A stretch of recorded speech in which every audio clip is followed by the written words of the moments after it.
Welcome to my live. It's not quite Virgo season yet, but it's, oh, I just got myself. Hello. Okay, we got real intimate for a second. Okay, welcome.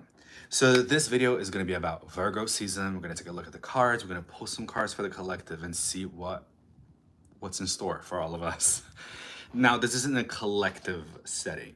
If you guys want a private reading, I am available. So if you guys can send me an email at icarotarot@gmail.com. I'm happy to get you get you booked on your private. Now, I love doing collective readings because Carl Jung was the one that kind of coined the phrase collective unconscious or the collective consciousness that a lot of us spiritual teachers talk about today. It's, we of course we all have our own individual consciousness. It's you are there, I am here, and we have our own thoughts separate from each other. However, when we go deep into meditation, when we are united as a neighborhood, as a city, as a state, as a country, as a globe, there does seem to be kind of this collective consciousness, this spiritual sharing of information. When you start kind of looking into the ancients, right, the knowledge of the ancients and sacred geometry, herbology, many different things, really. The pyramids is one, for example. There are pyramids in Mexico and there are pyramids in Egypt and in other countries as well. And people are like, how did they come up with this on their own? They didn't know each other or each other's existence back then and what someone else was doing. Not like today where it's in seconds, someone can upload a picture and go, oh, that's cool. I'm going to try something like that for myself, right?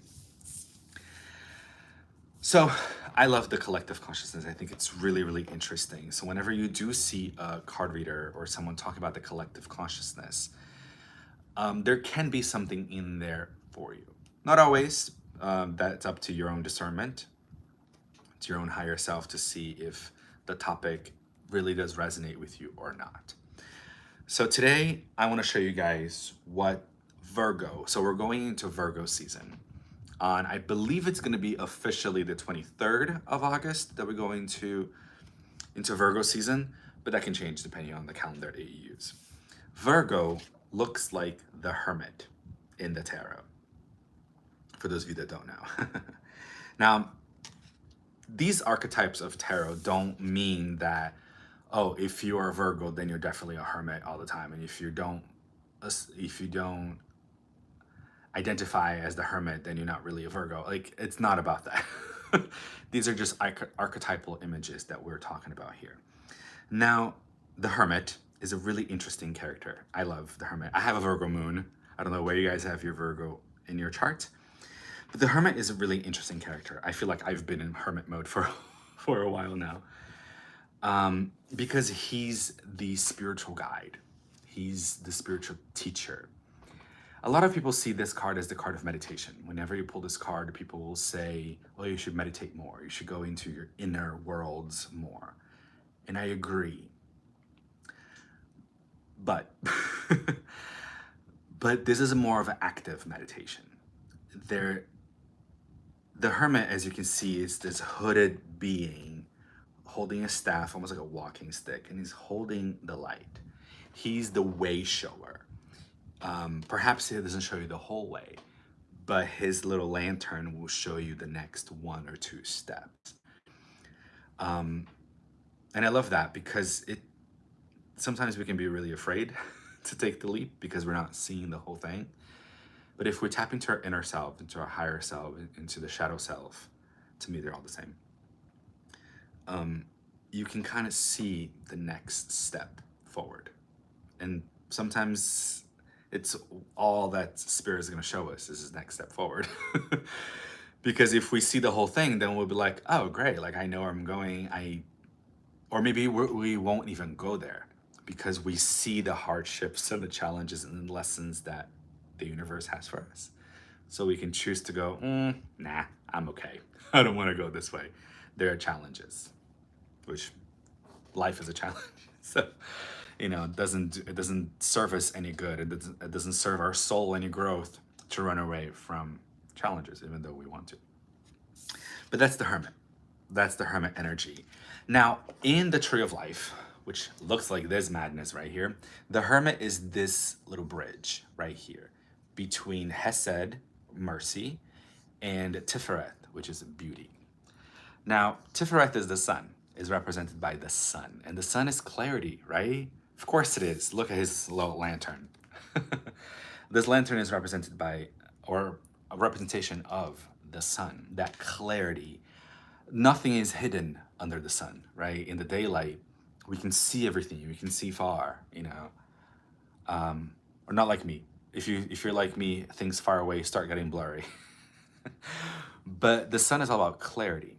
Now, Hesed is about mercy. This is Jupiter, the archetype of Jupiter, which Jupiter is all about abundance, gratitude, big picture. Jupiter wants to be big. It's the biggest planet in our solar system.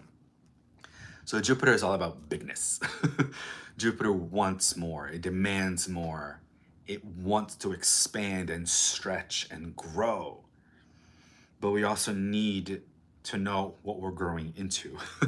Leo, we're still like at the tail end of Leo energy. So Leo, as I talked about in the last live last month, we went from the same point of Hesed or mercy, but this time we don't go down into this, we actually go across into Gabora or severity, which is ruled by Mars. This was Leo. And Leo is this longer bridge between these two. So Leo gives us that balance. We even see the balance in the Leo card, which is strength. So we have a lion that can tear someone apart if it chooses to, right? I always think of a lioness, like a lioness mother, who will kill anything for her cubs, right? She will kill something to feed the cubs, or she'll kill something to protect her cubs. So here we have a lion, the symbolism of severity, of strength, of fierceness. But then we have Lady Mercy, right? Lady Peace, kind of coming in and bringing that soothing balm to the lion. So this card, we do see the balancing between the two. Now going down is where we have Virgo. So like I was saying, like Hesed or mercy or Jupiter, this blue one right here, is all about bigness. It wants to grow, it wants to expand. But now that we've gone to Leo and we've got that fire to do more, I think maybe for some of us, we've even done too much, which is good, because now we get to discard what was just for fun, and we go, you know what, this was fun, I did it, great, got the experience, I can kind of let that go. But it's bringing us into the middle pillar, into clarity, into equilibrium, into balance, because it wants to ask us, okay, you're growing, you want to grow, you want to expand, you want more. What are you growing into? That's the question. What are you growing into? What are you growing towards? So that is the question that the Hermit is giving us right now in Virgo season. What we're going into Virgo season. Let's pull some cards. Let's pull some cards for the collective. It's really what we're here for. Okay, I'm gonna pull some tarot. Then I have some oracle here. All right. The Hermit. One more shuffle.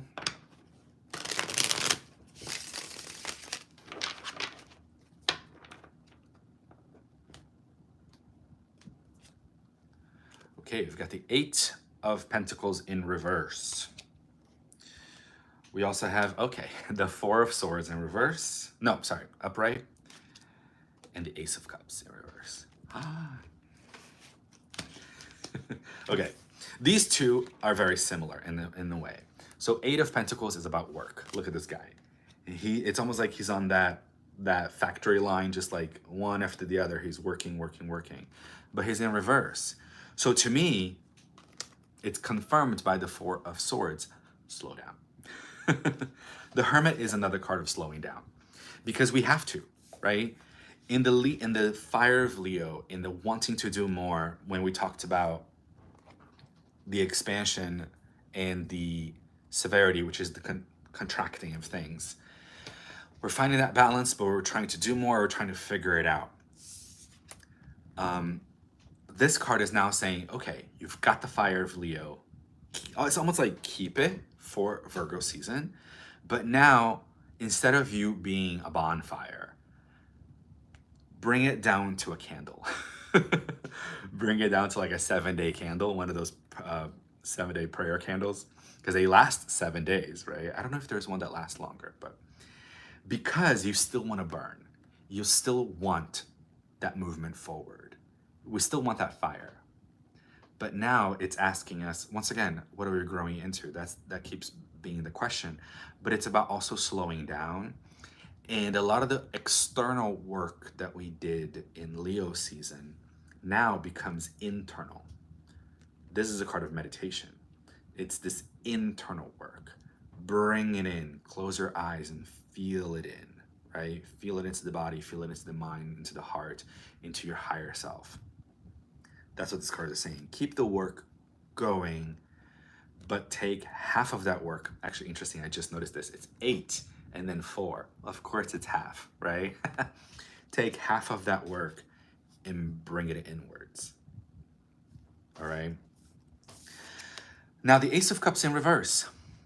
I mean, it's not a sad thing. I bring a sad face as a joke because the Ace of Cups is all about love, right? When it's upright, it's about love. It's about bringing in good emotions, feeling great about life. Now, in reverse, it doesn't mean the exact opposite. I don't see it that way. I know some cards I think I do, but this one, I actually see it as feel your emotions. Emotions are important. Emotions are really interesting guides to move us forward.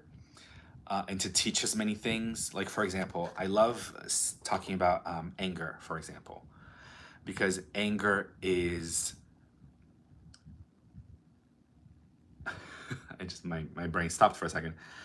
Anger is a message, a messenger saying a boundary has been crossed, right? Something was done to you that you're like, whoa, I don't like this. So the anger comes up, not for us to like fight back and be aggressive, but for us to be assertive and say, hey, that line is drawn right here, right?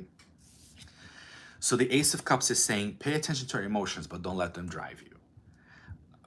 Ask them. That's really the thing. Ask these messengers, these internal messengers, what they're here to teach you, right? If you're feeling anxious, what are you anxious about? Are you thinking about too much into the future? I think sometimes, like, if you're feeling depressed, it's because we're too into the past. Things were better back then, for example, right? If we're too angry, what are we not dealing with within? What is a boundary that's kind of being crossed? What is a shadow that's coming up for us? So that's the Ace of Cups in reverse, is don't let the emotions take over. Let them be a guide to you. Ask them questions.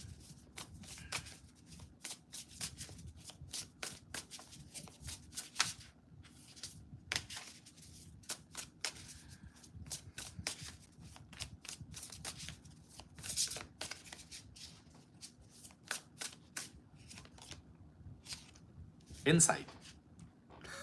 Of course it is. Is the card of insight. It's really all about, that's what it's all about. This Virgo season is the Hermit. What insights can we gain from the inner self, from our shadow selves, from the higher self? To me, they're all the same. So what insight can we get, right? I love this image of the crow because he's putting pebbles into this jar of water to raise this thing. I can't tell. I mean, the art. It's funny because I can't tell what it is because it looks like a coin, but when I look at it close, it looks like a shrimp. Maybe it is a shrimp. So anyway, this crow figured that as the jar gets full of rocks, the water rises, the shrimp rises with it, he can eat the shrimp, right? So it goes back to the work that we talked about with the Eight of Pentacles in reverse. The work doesn't stop. Perhaps like, in emotionally, this water also links to the Ace of Cups in reverse, right? Because they're all about water. Cups are about water. So we have this jar of water and there's something in that jar. But for some reason, we are this archetypal bird that doesn't have arms to reach in and grab it. We need that constant, almost tedious work, right? Because putting pebbles in here, you got to be patient for the water to rise, for you to get the shrimp. So the work doesn't stop, but don't be discouraged if Virgo season feels repetitive, because it's meant to be. Repetition. It's almost like a dancer. I think it was Bob Fosse who was a dancer and a choreographer back in the day. I think he said, if you don't like repetition, don't be a dancer. And it's the same thing for athletes, right? We just kind of left the Paris Olympics. I'm excited for the Paralympics. I'm excited for that. Those people train day in and day out. That's repetition. So this crow here is performing repetitive work because it brings insight. There's a sense of discipline. There's a sense of, I'm going to say the mundane, but there's magic in the mundane. There is insight in the discipline. So I feel like this Virgo season, we're going to get some lessons. All right, so be patient with yourself, be patient with the universe. Things might move a little bit slower than usual, perhaps, than we want. But in this day and age with, Amazon Prime delivering you things the very same day within a few hours of you purchasing it, we don't have patience anymore. So I think Virgo is coming in to kind of test our patience a little bit. All right, guys, thank you so much for joining me, and I'll see you guys next time.